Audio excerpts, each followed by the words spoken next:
Hey Matthew, I wanted to respond to your video.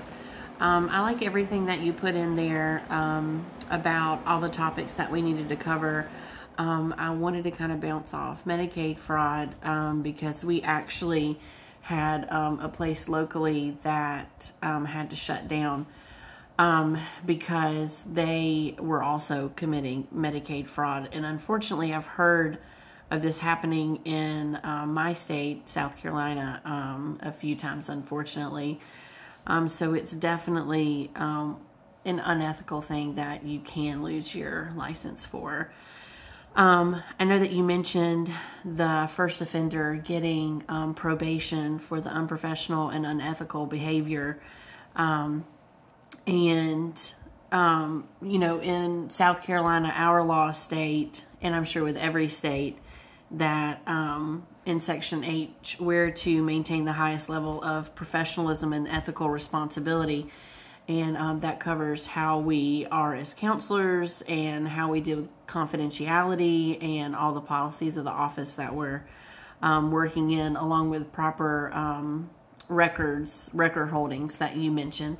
And I agree that these laws protect both of us and the clients, like you said in your video.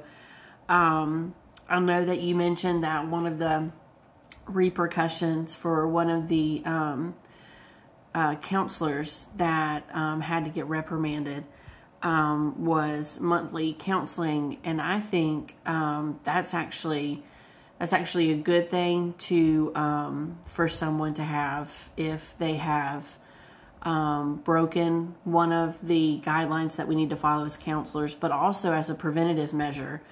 Especially if you're someone that needs, I guess, extra attention because maybe you have special needs children or maybe you work in a really difficult environment. That would be a good way to also not just deal with mistakes, but also prevent mistakes, I think, talking with someone.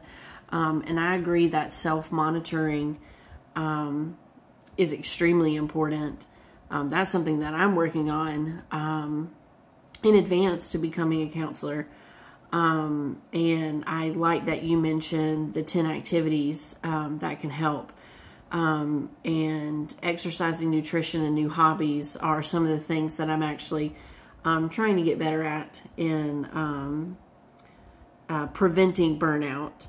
And I do agree with you about not becoming, I think of it as not becoming stagnant in our prevention methods for impairment, and I agree with you about giving yourself a break. So thanks so much for your video.